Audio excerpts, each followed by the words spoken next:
저희는 지난 2주간 종교개혁 주의를 지키면서 저와 여러분들이 또한 우리 교회가 어떻게 무엇을 기준 삼아 계속 개혁되어져 가야 하는지 함께 살펴보았습니다.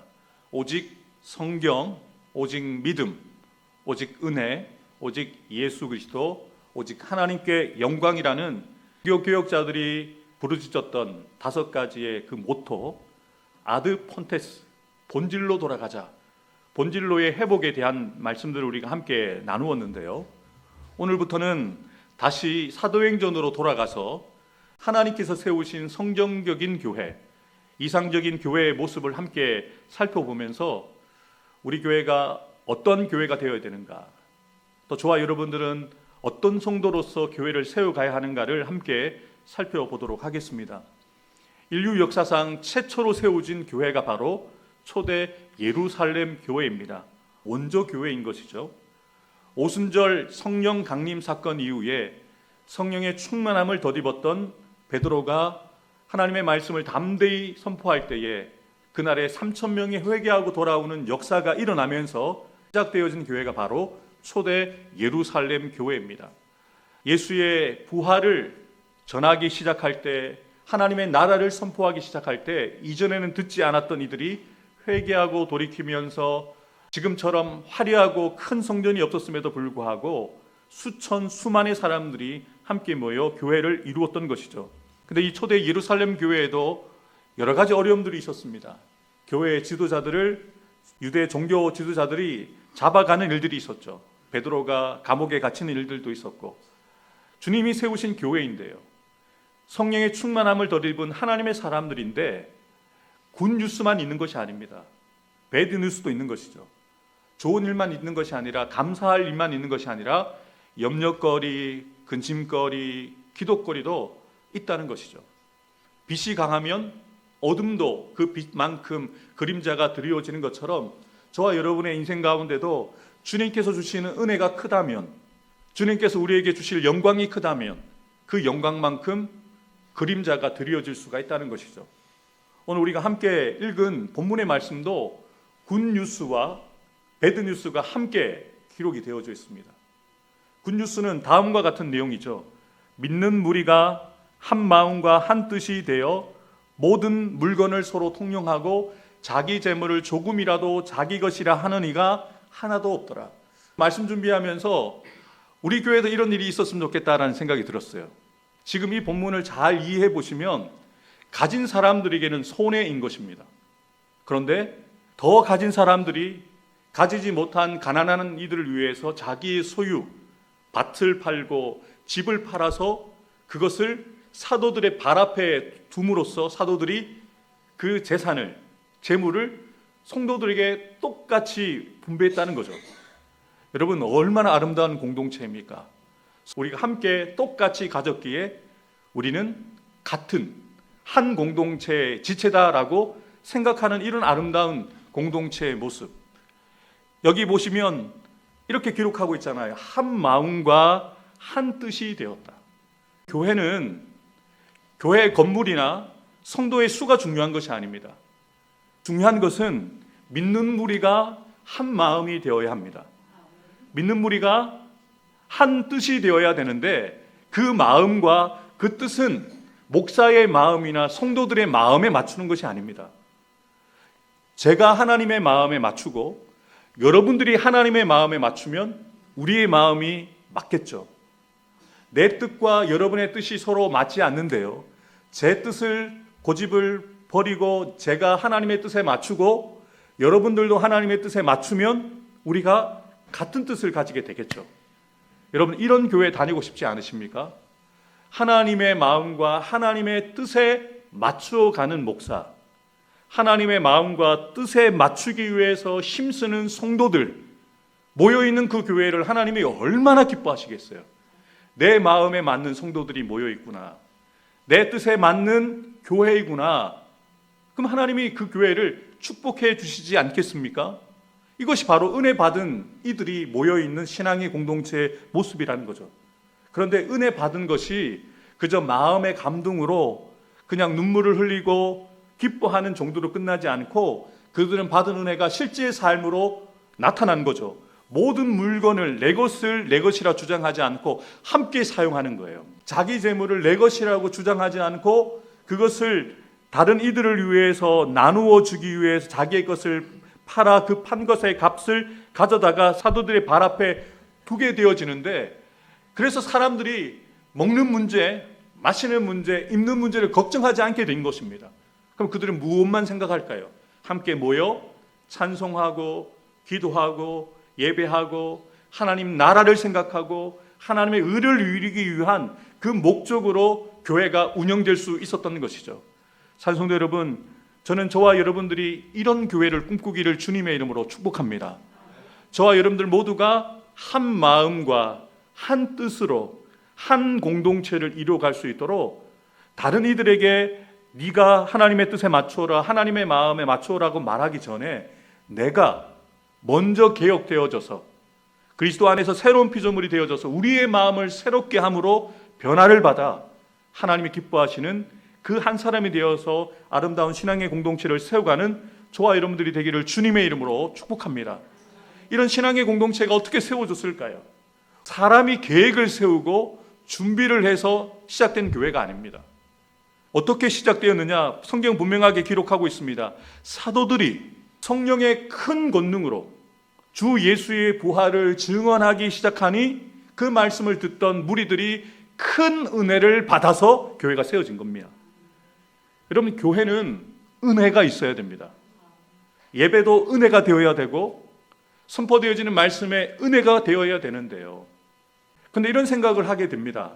설교자인 저는 말씀을 준비하면서 갈등이 됩니다. 여러분들에게 말씀을 전할 때 여러분이 듣고 싶은, 여러분들이 듣기에 편안한 이야기를 하면 여러분들이 좋아하실 것 같아요. 딱딱한 이야기, 어려운 이야기, 교리적인 이야기를 하기보다 복음을 이야기를 하고 성경의 본질적인 이야기를 해서 우리가 이렇게 살면 안 됩니다. 하나님의 말씀대로 살기 위해서는 이것을 끊어내야 되고 이것을 버려야 되고 우리 자신을 부인하고 우리의 십자가를 지고 죽기 위해 예수 믿어야 합니다. 만든 말이잖아요. 근데 이 말이 여러분 듣기에 되게 부담스러우시잖아요. 그렇게 살기 싫어서가 아니라 아직은 내가 그 정도의 수준의 믿음을 가지지 못한 것 같은데 내가 굳이 그렇게까지 살아야 되나? 나는 목사님처럼 목회자로 세워진 것도 아니고 나는 일상을 살아가는 그냥 평신도인데 교회 안에서는 장로님이고 권사님이고 안수집사님이고 집사지만 나는 평신도인데 굳이 그렇게까지 살아야 되나라는 생각을 가지고 있는 성도들이 많은 교회에 가면요, 목사님들이 설교를 하실 때 눈치를 볼 수밖에 없어요. 어려운 얘기하면 안 되거든요. 주일에만 나와 계시는 그 성도들 바라보면서 아이고 너무 잘하십니다. 아유 새벽기도 부담되시죠. 수요일 금요일 아유 그것까지 제가 바라지도 않습니다. 주일 예배에만 나와주시만 해도 참 감사합니다. 이렇게 설교는 하지 않지만 이 이야기를 하기가 참 설교자가 부담스럽고 듣는 이들도 부담스러워하죠. 여러분, 건물이 크다고 또 성도들이 많이 모여있다라고 무조건 좋은 교회가 아닙니다. 성경이 말하고 있는 좋은 교회를 바라보시죠. 이 초대 예루살렘 교회는 큰 교회를 지향한 교회가 아닙니다. 은혜 받은 먼저 성령의 충만함을 덧입은 사도들이 큰 권능으로 자신들이 보고 듣고 경험한 예수 그리스도의 부활을 전하기 시작하니 그 복음의 능력이 예수 그리스도의 그 복음의 능력이 사람들을 뒤집어 놓았잖아요. 그리고 큰 무리들이 큰 은혜를 받아서 모여들기 시작한 거죠. 모여들기 시작해서 수천 명, 수만의 사람들이 모이는 초대 예루살렘 교회가 되었다는 것이죠. 정확하게 기독교 채널이 어딘지 모르겠지만 성지가 좋다는 프로그램이 있어요. 이제 이강근 박사님이라고 이스라엘에 오래 계셨던 우리 통합측 선교사님인데 오병이어를 먹이신 그 현장을 방문하셔서 제가 봤거든요. 그리고 조금 1.5km 떨어진 곳에 7병이어를 먹이신 그 광야, 벳세다 광야를 보여주시는데 너무 열악해요. 그냥 땡빛입니다. 그림에 나와 있는 것처럼 잔디로 되어 있지 않습니다. 풀이 무성하게 이렇게 올라와 있어요. 돌들도 정리가 되어 있지 않습니다. 그런데 성경은 어떻게 기록되어 있냐면 그러한 곳에 남자만 5,000명, 여자와 아이들이 수만 명이 모였고 수만 명의 사람들이 그 모여서 예배를 드렸던 생각을 해보면 초대 예루살렘 교회도 큰 성전이 없었습니다. 가까이에 있는 비교회, 또 가까이에 있는 우리 안락교회나 동네 중앙교회처럼 큰 성전이 아니었습니다. 그 성전 안에 수천 명 모여들 수 있는 그런 공간이 아니었을 것입니다. 열린 공간에서, 그곳에서 함께 예배하고, 그리고 초대교회의 특징은 가정에서 모였잖아요. 가정을 오픈해서 그 가정에서 받은 말씀의 은혜로 떡을 떼면서 교제하고 그곳에서 기도하면서 교회가 계속해서 성장해 갈 수 있었거든요. 찬송도 여러분, 우리 교회에도 먼저는 제가 큰 권능을 받아, 제가 여러분들이 듣기 좋은 이야기가 아니라 하나님의 말씀을 담대히 전하여 여러분들이 큰 은혜를 받으셔서 저와 여러분들을 통해서 우리 교회가 초대 예루살렘 교회처럼 사람들이 모여들고 날마다 구원 얻는 수가 더해가는 그런 성경적인 교회, 하나님이 기뻐하시는 교회를 세워가는 저와 여러분들이 되기를 주님의 이름으로 축복합니다. 산성도 여러분, 은혜 받은 사람들은요, 나만 잘 먹고 잘 사는 것이 아니라 나로 인해서 또 다른 이들을 잘 먹고 잘 살게 하는 사람이 바로 복음을 만나고 은혜를 만난 사람의 표징이라는 것이죠. 우리 부산도 교회에서도 하나님의 말씀, 예수 그리스도의 부활을 담대히 선포하여 은혜 받은 저와 여러분들을 통해서 우리 교회도 초대 예루살렘 교회와 같은 나눔과 베품과 섬김이 일상이 되어지는 저와 여러분들이 되기를 주님의 이름으로 축복합니다. 초대 예루살렘 교회는요, 성령의 큰 권능과 큰 은혜로 이렇게 복음을 만난 사람들이 함께 모인 아름다운 신앙의 공동체였습니다. 얼마나 은혜가 넘쳐났을까요? 예배 드리기 전에 서로를 만나기만 해도 너무 감사가 넘쳐났을 거예요. 어제까지 나는 아무것도 가지지 않았던 사람인데 10개를 가진 사람이 그것을 나누어 주어서 그 사람도 하나를 가지고 저도 하나를 가지게 된 거예요. 그 사람과 함께 예배하는 그 현장에서 얼마나 은혜가 되겠어요. 난 어제는 하나도 가지지 못한 사람이었는데 어제 10개를 가진 저 사람이 자기의 것을 다 내려놓아서 똑같이 하나를 가지면서 예배하고 있는 그런 공동체. 더 낫다라고, 더 낫다라고, 더 높다라고 이야기하지 않고 서로를 형제라고, 자매라고 서로를 세워주면서 함께 예배하기 전부터 은혜 받는 공동체의 모습이 아니었겠습니까? 우리 교회처럼요. 예배 오기 전부터 여러분들 얼굴을 보면 항상 밝으시잖아요.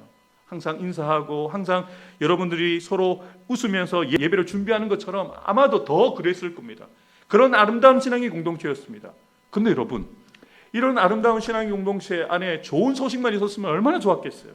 그런데 성경은 사실을 있는 그대로 증거합니다. 굿뉴스와 함께 배드뉴스도 소개를 하는 것이죠.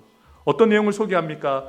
아나니아라는 사람과 삽비라, 그들도, 이 부부도 은혜를 받았어요. 큰 은혜를 받았습니다. 그래서 그들도 함께 부부가 마음을 합해서 소유를 팔아서 사도들의 발 앞에 두었어요. 고민이 되는 것 같아요. 너무 아깝다. 집이랑 밭을 팔아보니까 너무 금액이 컸나 봐요. 그래서 그 사람이 어떻게 합니까? 마음이 바뀌어가지고 그 소유의 얼마만 가져다가 사도들 앞에 두죠. 금액을 작정한 게 아니니까 사도들은 알 수가 없어요. 그가 얼마를 가졌는지 얼마를 내기로 했는지는 알 수가 없잖아요.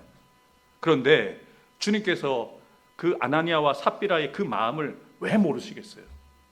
주님은 지금 아나니아와 삽비라의 그 중심을 문제 삼으시는 거예요. 진심으로 드리기로 했잖아요. 그럼 드려야 되죠. 마음으로, 진심으로, 전심으로 그걸 드리기로 했다면 드렸어야 되는데 주님께서 베드로에게 감동을 주시는데 뭐라고 지적하십니까? 사탄이 네 마음에 가득하여서 성령을 속이고 땅값 얼마를 감춰오느냐. 주님이 가르쳐 주신 거죠. 성령이 감동을 주신 거죠. 얘 지금 속이고 있다. 나를 기만하고 있다. 나를 속이고 있다라고 이야기하는 것이죠. 그리고 분명하게 이야기합니다. 땅이 있을 때도 네 것이 아니고 판 후에도 네 것이 아닌데 네가 사람에게 거짓말한 것이 아니라 하나님께 거짓말한 것이다. 여러분, 우리는 사람 눈치 보는 성도들이 되어서는 안 됩니다. 하나님 앞에서 하세요. 금액의 문제가 아닙니다, 여러분. 하나님이 우리의 중심을 아시잖아요. 2렙돈을 드린 가부 비유로 예수님 말씀하셨지만 금액의 크기를 말씀하시지 않습니다. 더 드리고 싶은데 더 드리지 못하여 안타까운 마음으로 자신이 가진 전부 2렙돈을 드린 그 가부의 그 헌신을 예수님이 인정해 주신 것처럼 주님 우리의 이 마음을 기뻐하시는 거죠. 그래서 이 아나니아가 즉시 죽임을 당합니다.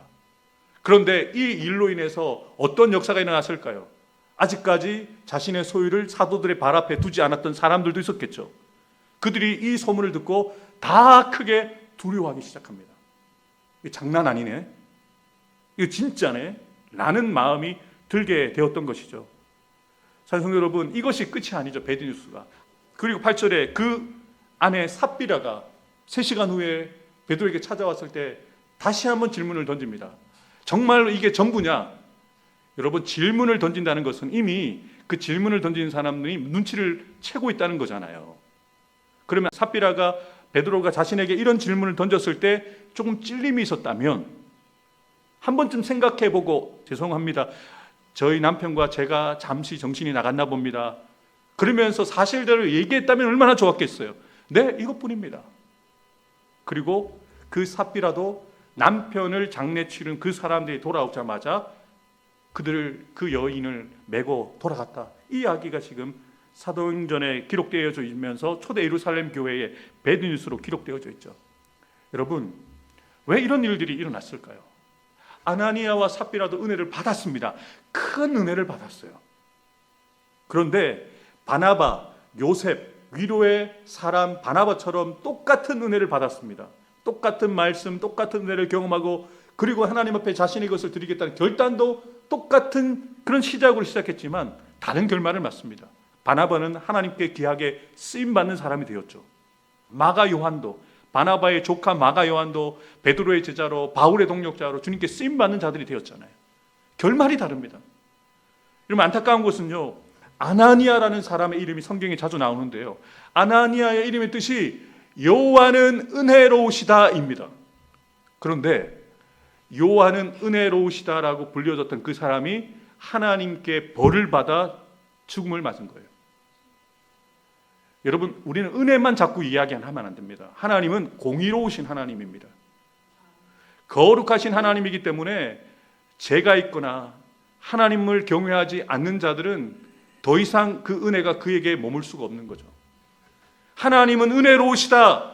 그 부모님이 이름을 지어준 그 아나니아가 정말 시작은 잘했는데 마무리를 잘 못하면서 은혜를 받은 것이 아니라 저주를 받고 죽임을 당하게 되었던 것이죠. 왜 이런 일이 초대교회에 일어나게 되었을까요? 이것은 한 개인의 문제가 아닙니다. 한 부부의 이야기가 아닙니다. 우리에게도 일어날 수 있는 일입니다. 사람을 속일 수 있지만, 저도 여러분을 속일 수 있고 여러분들도 저를 속일 수 있지만, 하나님은 우리가 속일 수가 없잖아요. 우리도 이런 일들이 아직 여러분들이 죽지만 않으셨을 뿐이지 죽을 일들을 우리가 하고 살아가고 있을지도 몰라요. 여러분, 죄송한데 옆에 있는 분들에게 이렇게 한 번만, 아주 진지하게 이렇게 한 번만 얘기해 주세요. 하늘이 두렵지 않으십니까? 하늘이 두렵지 않으십니까?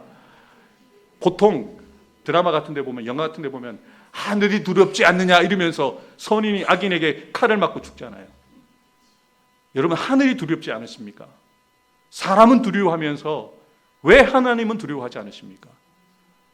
어제 우리가 마가복음을 살펴보았는데 종교 지도자들은 철저하게 사람을 두려워하는 사람들이었습니다. 철저하게 하나님이 아니라 사람을 의식하는 사람들이었어요. 그래서 끝까지 그들은 구원받지 못했죠.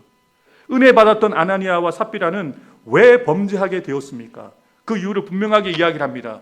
4절과 9절을 보면 하나님께 거짓말을 했다, 주의 영을 시험했다라고 이야기를 합니다. 이 주의 영을 시험했다라는 헬라어는 페이라조라는 단어가 쓰이는데요, 하나님의 살아계심과 역사하심을 부인하고 하나님의 완전성에 도전하는 것을 이야기를 합니다. 하나님이 살아계시다는 것을 망각하고 살아가는 거예요. 이것을 놓쳤을 때 아나니아와 삽비라는 죽음을 맞을 수밖에 없었던 거죠. 여러분, 성경의 인물 가운데 여러분이 잘 알고 계시는 요셉은 보디발의 아내가 유혹을 하잖아요. 아무도 보는 이 없어, 너하고 나밖에 없어. 그리고 유혹을 할 때 요셉이 무엇이라고 얘기합니까? 내가 어떻게 하나님께 득죄하리이까? 하나님이 나를 보고 계시는데 어떻게 내가 범죄할 수 있겠습니까? 라고 옷을 잡아당기는 보디발을 뿌리치고 벗은 몸으로 도망을 가잖아요. 이 차이인 거죠. 하나님을 의식하는 사람과 하나님을 의식하지 않았던 아나니아와 삽비라의 그 결말이 다른 거죠. 살아계심을 부인합니다. 우리의 인생 가운데 역사하신 것을 부인하고 하나님의 완전성에 도전하는 기막힌 일이 일어나게 되어진 것이죠. 사랑하는 성도 여러분, 그러면 저는 처음에 설교할 때 이 배드뉴스에 초점을 맞췄는데요. 그런데 이 일을 이 사도행전에 기록하신 이유가 있어요. 아나니아와 삽비라의 부부의 그 죽음을 기록한 누가는 이렇게 결론을 짓잖아요. 5절과 10절 말씀을 한번 보겠습니다. 다 같이 읽겠습니다. 시작. 아나니아가 이 말을 듣고 엎드러져 혼이 떠나가니 이 일을 듣는 사람이 다 크게 두려워하니라. 11절 함께 읽겠습니다. 온 교회와 이 일을 듣는 사람이 다 크게 두려워하니라. 아멘. 영어 성경에는 great fear라고 되어 있는데요. 큰 두려움. 킹 제임스 버전 성경을 번역하면 이런 표현이 되어 있어요. 큰 두려움이 온 교회 위에 임하였다. 여러분, 이 큰 두려움은 공포심이 아닙니다. 오해하지 마십시오. 나도 죽을까 이렇게 두려워 떠는 공포를 이야기하는 게 아닙니다. 사람에 대한 두려움, 죽음에 대한 두려움을 이야기하는 것이 아니라 여기서 말하는 두려움은 거룩한 두려움, 성경적인 용어로는 경외심입니다. 하나님을 경외하는 마음이 온 교회와 성도들 가운데 크게 임하게 되었다. 그러면 이제 성도들이 이후부터 예배 드릴 때 누구를 의식할까요? 하나님을 의식하게 되는 거예요. 예물 하나 드리더라도 사람 눈치 보면서 헌금 드릴 수가 없습니다. 내가 드리는 것 작은 것 하나 하나님이 보고 계신다.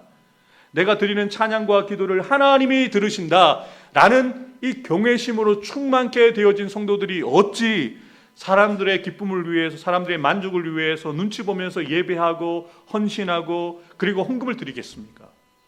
교회가 이 짧은 시간 안에 새롭게 되어진 겁니다. 교회의 개혁이 일어난 거예요. 아나니아와 삽비라의 죽음은 배드뉴스지만 이 배드뉴스가 역전되어져서 굿뉴스로 바뀌어지는 역사가, 반전의 역사가 일어나게 된 거죠. 오늘 본문의 결론은 굿뉴스라는 거예요. 아나니아와 삽비라가 죽음을 당했지만 잘못하면 잘못된 길로 본질을 잃어버리고 갈 수 있었던 초대 예루살렘 교회가 본질로 돌아가는 교회의 주인은 하나님이시다. 우리의 섬김과 우리의 나눔과 베품은 사람들을 기쁨과 만족을 위해서 나누고 베풀고 섬기는 것이 아니라 하나님을 위해서, 하나님의 교회를 세워가기 위해서 해야 된다는 이 중심이 그 속에서 일어나게 되었던 것이죠. 성도 여러분, 우리 교회는 하나님을 두려워하는 마음을 가진 교회일까요? 여러분들은 하나님을 크게 두려워하는 마음을 가지고 계십니까? 하나님이 여러분을 보고 계시는데 여러분이 지금 가지고 계시는 남편과 아내와 또 여러분이 마음에 들지 않는 사람에 대한 그 마음을 품고 있는 것을 하나님이 다 보고 계시는데 그 마음을 가지실 수 있겠어요? 여러분들이 아무에게나 여러분들이 화가 날 때마다 던지는 그 막말들을, 내가 화나는 그 대상을 향해 우리가 던지는 그 막말을 하나님이 듣고 계신다면 하실 수 있겠습니까? 우리가 싫어하는 사람, 우리가 마음에 들지 않는 사람들에게 막 하는 행동들을 하나님이 보고 계시는데, 아니면 아무도 없는 그 자리에서 여러분 홀로 하나님이 싫어하시는 죄를 범할 수 있겠습니까? 없다는 거죠. 하늘이 두렵지 않으십니까? 하나님이 두렵지 않으십니까? 사랑하는 성도 여러분, 저부터 함께한 우리 성도들 한 사람 한 사람이 이 거룩한 경외심으로 충만케 되어지기를 주님의 이름으로 축복합니다. 지혜자는 분명하게 이야기를 합니다. 여호와를 경외하는 것이 지혜의 근본이다. 하나님을 경외하는 마음을 가질 때 하나님의 음성이 들려집니다. 하나님이 보이기 시작합니다. 하나님이 나를 어떻게 사랑하시는지를 깨닫게 되는 것이죠. 부디 바라고 소망하는 것은 무서워서 하나님을 두려워하는 자들이 아니라 하나님을 사랑하기 때문에, 하나님이 우리를 사랑하신다는 그 사실을 기억하고 그분은 모든 것을 하실 수 있는 전능하시고 전지하신 하나님이심을 기억하면서 그분 앞에 두렵고 떨리는 마음으로, 사랑의 마음으로 주님 앞에 나아가서 주님, 제가 주님 앞에서 예배드리겠습니다. 주님 앞에서 헌신하겠습니다.